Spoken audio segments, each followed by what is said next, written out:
Conversations with Azu Ishekwene. I'd like to open today's episode with a line from Chinua Achebe's all-time classic, Things Fall Apart.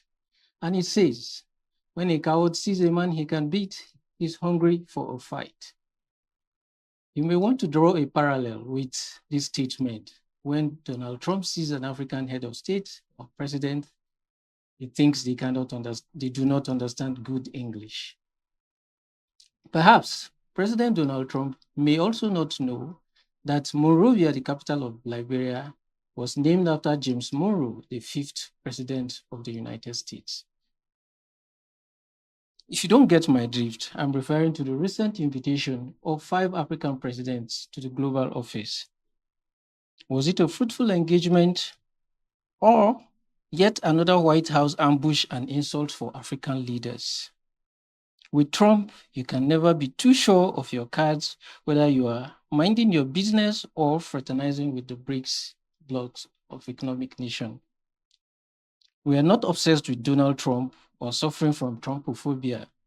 No, we are just making entries in our diary so you can have a future reference. Welcome to Conversation with Azu, our weekly diary on life and politics. And our discussion on this episode is titled Trump's Way or the Highway. And I have with me our usual guest on this discussion, Azu Ishekwene, the award-winning columnist. You're welcome to Conversation. Thanks for having me, Julius. Pleasure to be here.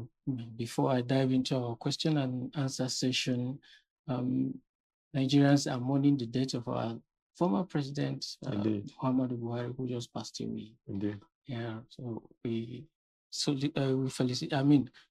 join our compatriots, the whole of the Buhari family, to express our condolences. So straight onto our discussion. In the spirit of reciprocity, that's my first question. When next Trump calls out to African leaders, should you just call his bluff and ask him to come over?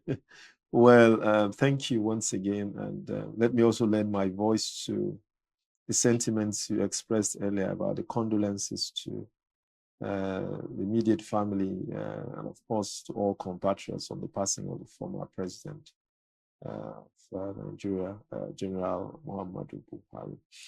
Now, to the issue at hand, I mean, that word reciprocity, I think it popped up more than once.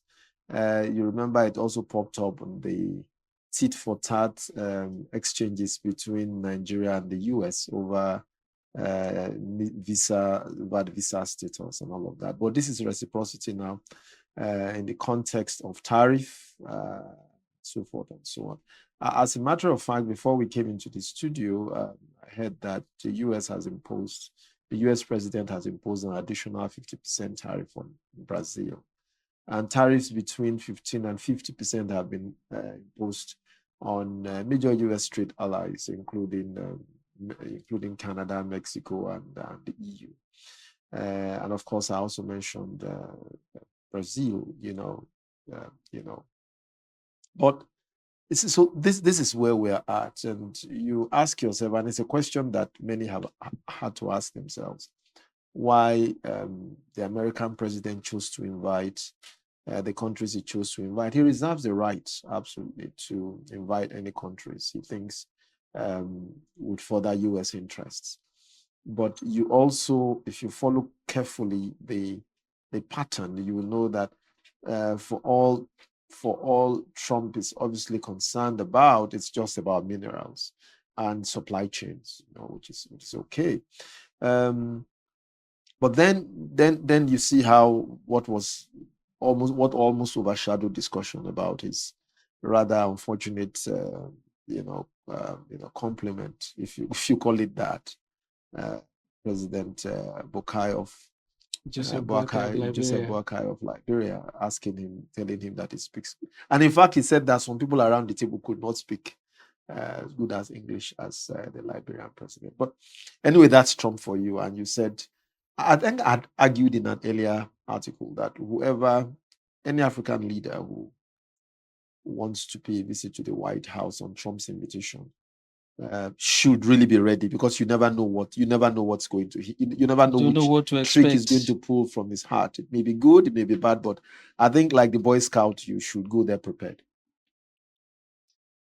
In the majority of instances, the US would just have dispatched the Secretary of State to, take a tour of those African countries. Yeah. But this invitation to the White House seemed more like a mark of honor. What do you think?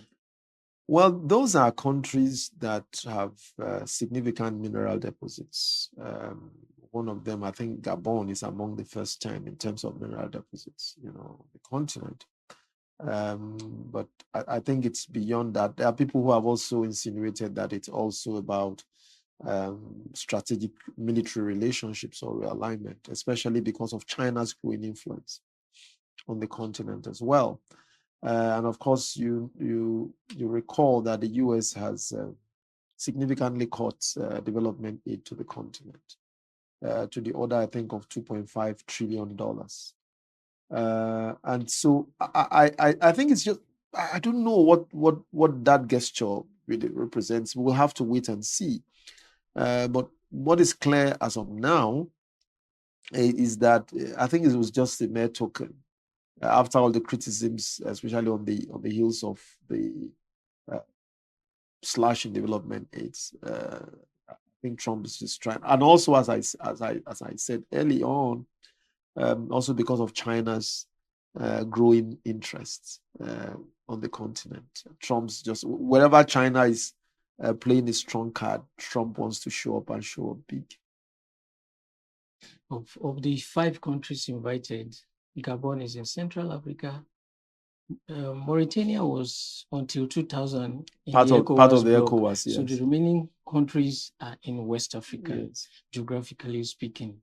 Could there have been a reason for the exclusion of Southern Africa, East Africa, and North Africa? But well, you remember that President Cyril Ramaphosa was invited to the White House. He was the first African leader to go to the White House. So I think he's had his own. South Africa has had its own share of that visit.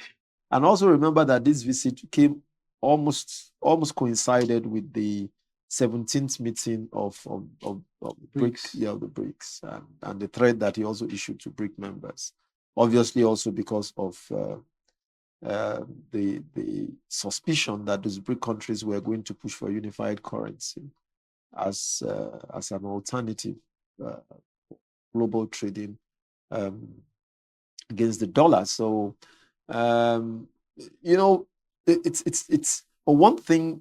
One message that I've also heard repeatedly, and which is resonating very clearly, especially with the tariff wars and the immigration clampdown, is that would also impact inflation in the US, which was one of the things that Trump promised he was going to deal with. Because when you attack, when you attack supply, especially the labor supply pipeline, the way you are attacking it, not giving companies enough time to make adjustments and all of those things, then of course, obviously, that will have a knock-on effect on the economy and on production and on price levels.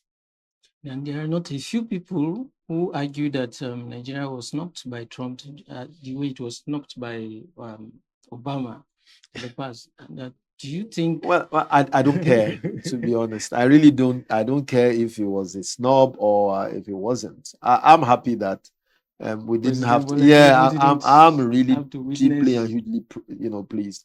And of course, I'm sure you have also heard this talk about the attempt of the U.S. president to deport some immigrants, some African countries, and they have denied that that's not the reason why that Nigeria's refusal to accept any such deportees was not the reason. But you never really know some of the undercurrents for these things. So really, for me, it really doesn't matter. I think what African countries should be more focused on is how we have such a huge market, especially with the African Continental Free Trade Agreement. It should mean more than the paper tiger that it currently is. Africans should look inwards and see how to remove the huge obstacles to regional trade amongst African countries. And I think that that's really the call. African countries should take them. Trump is not going to, and he's not making any pretenses about it. It's America first. So African leaders and African countries must also learn to put the continent first. All right, we take a break from the question and answer as I bring you an excerpt from this article for your listening pleasure. One thing that all five have in common, that's referencing the 5 countries invited to the White House. One thing that all 5 have in common, perhaps the biggest draw for Trump, is mineral resources. This, quite frankly, is all the US president cares about, with the token inclusion of Liberia for historical reasons. After the stick brutally cutting the continent's development aid by $4.5 billion, Trump is offering not the continent's powerhouses, but some of its weakest, the carrot of a White House store to discuss their minerals. End of quote. So you also said that the BRICS Plus now can face the US and Trump from a position of strength. Absolutely. How could he do that? Oh, well, the BRIC members contribute about 40% of global GDP, and that's not 2.5 times what the EU contributes. That's not a small number. No. Exactly.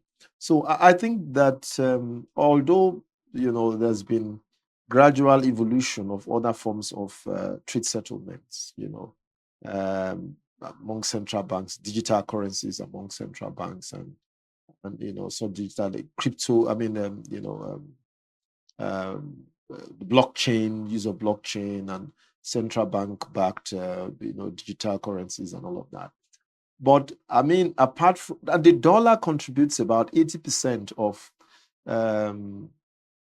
the value of exchange on the globe. But gradually, alternative forms of settling global trade has been growing, especially between China and the Gulf states.